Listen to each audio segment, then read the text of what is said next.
भाजपा ने विश्वास किया है मेरे ऊपर।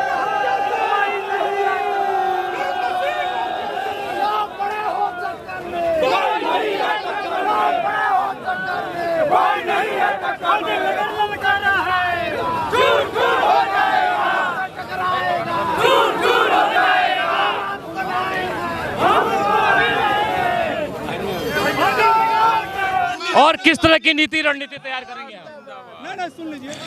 रणनीति बनाने की आवश्यकता नहीं है। जनता अपना मन बना चुकी है कि एक भगोड़ा आया है भाग करके फाजिल नगर में, और फाजिल जनता उसको भगा के ही दम लेगी। एक विधायक के पुत्र हैं आप, और पुनः न कहीं जिम्मेदारी भाजपा ने आपको दे दिया है। ये तो मेरा सौभाग्य है पर, और निश्चित रूप से हमको लग रहा है कि हमने निश्चित रूप से बढ़िया कार्य किया है। अपने पिताजी की तरह से संस्कार हमको मिला हुआ है पिताजी से, उसी के बदौलत हमको पार्टी ने अपना सिंबल दिया है, अपना प्रत्याशी घोषित किया है। जन समर्थन और जनाधार जब नामांकन होता है तो आपको देखने को मिलता है। नमस्कार, मेरा नाम है विकास श्रीवास्तव और आप कुछ नया समाचार देख रहे हैं। चूँकि नामांकन का दौर चल रहा है, विधानसभा चुनाव आपके बहुत पास आ गया है और नामांकन का दौर चल रहा है। तमाम प्रत्याशी अपने अपने समर्थकों के साथ यहाँ कूच कर रहे हैं और आने वाली जो चुनाव की प्रक्रिया है उसमें भागीदारी भी कर रहे हैं। तो ये तमाम समर्थक वर्ग है, इनसे पूछते हैं कि आखिर आने वाले जो इनके विधायक होंगे, आने वाली जो सरकारें होंगे, आखिर क्या चाहते हैं। हालांकि ये एक ही पार्टी से बिलोंग करते हैं, भाजपा के लोग हैं, भाजपा के समर्थक हैं, लेकिन प्रत्याशियों के समर्थक अलग अलग हैं। कोई हाटा से आया है तो कोई फाजिल विधानसभा से चल के आया है। तो सबसे पहले चाहूँगा कि आप ही से पूछ लूँ कि क्या उम्मीद है। उम्मीद से शुरुआत करते हैं, इसलिए क्योंकि जन समर्थन, जनाधार और जनविश्वास की बात बाद में करेंगे, पहले उम्मीद से शुरुआत करते हैं। देखिए, उम्मीद तो हमें लग रहा है कि फाजिल नगर में ये तीसरी बार भाजपा की सरकार बनेगी विधानसभा में, और योगी जी की तो सरकार आनी है। उम्मीद के साथ नहीं, पूरे विश्वास के साथ आएगी। जैसे तमाम हो रहा था कि विरोध चल रहा था प्रत्याशी को लेके, देखिए वो कहाँ खंडित कर, देखिए वो विरोधियों का कहीं ना कहीं चाल था, उसमें कोई भाजपा का कार्यकर्ता नहीं था। अपने लोग तो कहीं नाराज ही नहीं हुए, सब साथ हैं। आज आप जन सैलाब देख सकते हैं, हमारे प्रत्याशी आए पर्चा दाखिला करने।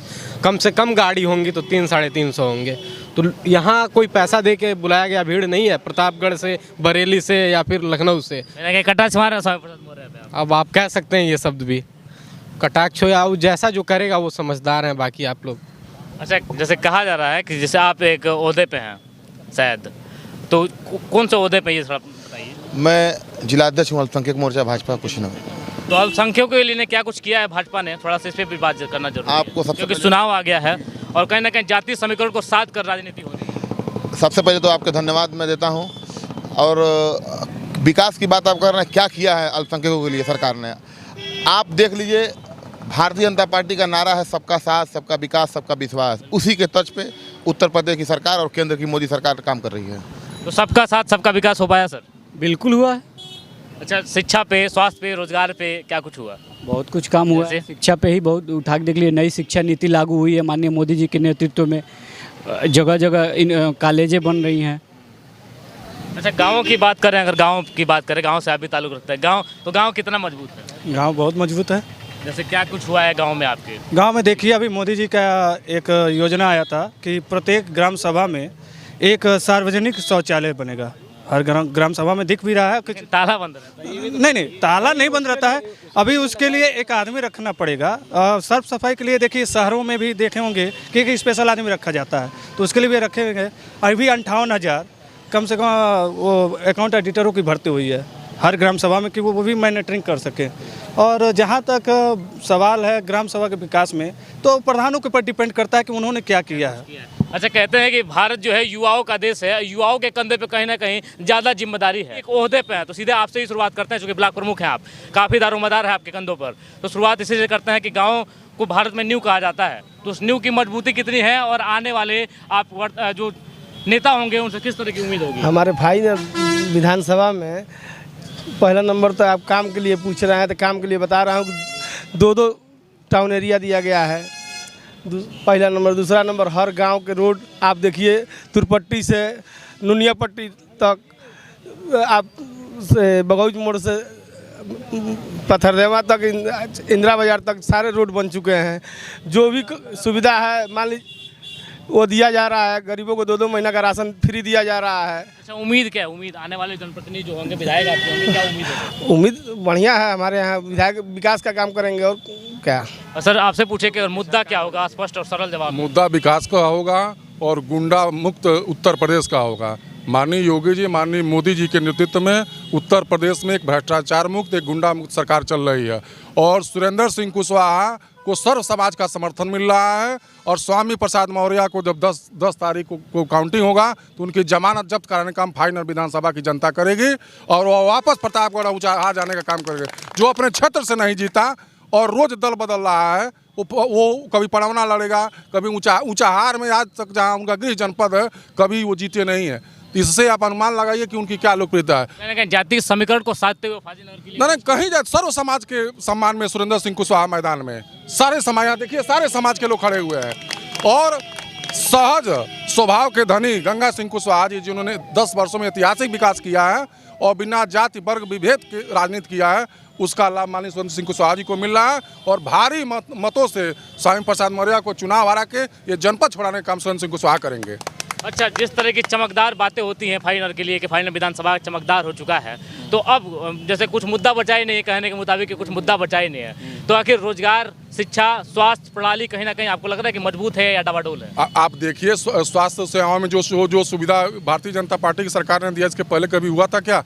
आप देखिए, चाहे जनधन आज 5 लाख रुपए का जो है निःशुल्क गरीब इलाज करा सकता है, जो यह भारतीय जनता पार्टी की सरकार की देन है जो है। और भारतीय जनता पार्टी की सरकार नित्य गरीब मजलूम लोगों के हित में सोचने का कार्य कर रही है। मौर्य जी गफलत में फंस गए हैं और उनको सुरेंद्र सिंह कुशवाहा ऐसी करारी शिकस्त देंगे कि फिर वो कभी दिखाइए नहीं देंगे, वो जनपद छोड़ के चले जाएंगे यहाँ से। किस तरीके से देखते हैं स्वामी प्रसाद मौर्य? नहीं, स्वामी प्रसाद मौर्य पड़ौना से थे, पड़ौना से रहते। फाजिलनगर में तो उनका जो रडार है ना, उनके जो विंग थे वो विंग फेल कर गए, जिसकी वजह से वहाँ पहुँच गए। नहीं तो आज की जो स्थिति है उसमें वहाँ नहीं पहुँचते। फाजिलनगर में पहुँचने का केवल यही कारण है। और हम लोग विकास के मुद्दे पर चुनाव लड़ रहे हैं। देखिए, जब 12 में गंगा सिंह के साथ हम लोग साथ चलते थे, गंगा सिंह कुशवाहा के साथ, तो बघऊ से लेकर के और नौगावा घाट लंबी विधानसभा है 48 किलोमीटर, और 1 मीटर भी इस तरह की सड़क नहीं थी जिस सड़क पर हम लोग ठीक से चलें। और 48, आपको लग रहा है कि हर गांव की व्यवस्थाएं मजबूत? नहीं, ये बतला रहा हूँ ना कि आज जब हम नारायणपुर से चलते हैं नौगावा के लिए तो 1 घंटा में नौगावा पहुँच रहे हैं। आज जब हम 12 में गए थे चुनाव लड़ने तो हमको 3 घंटा लगते थे। निश्चित रूप से सड़कों का विकास हुआ है इस 5 सालों में, जिससे आम जनता का आवागमन में सुविधा हुई है। तो ये एक बहुत बड़ा काम माननीय विधायक जी ने दिया हुआ है फाजिलनगर को। और उसके आधार पर हम यह कह सकते हैं कि सुरेंद्र सिंह कुशवाहा चुनाव जीत के उत्तर प्रदेश की असेंबली में निश्चित जाएंगे। मौर्य जी मुँह खनी खाएंगे। युवा हैं, क्या सोच रखते हैं और क्या उम्मीद रखते हैं? उम्मीद यही है कि विकास 10 साल में बहुत ज़्यादा हुआ है और काफ़ी युवाओं को नौकरी भी मिली है। 4.5 विगत 5 सालों में 4.5 लाख सरकारी नौकरी हो गई आदित्यनाथ की सरकार ने दिया है। और रही बात हमारे यहाँ विधानसभा फाजिलनगर की, तो मौर्य जी दल बदलने की जो प्रक्रिया है, इस बार हम विधानसभा फाजिलनगर वाले अच्छे से उनको बता देंगे। तो कहीं ना कहीं उनका जो फूल है आप ही के पार्टी में खिला है, तो इसका जवाब तो आप ही लोग से चाहिए सर। ये भारतीय जनता पार्टी ने उनको बहुत सेवा का मौका दिया, लेकिन वो उस पर खड़े नहीं उतरे।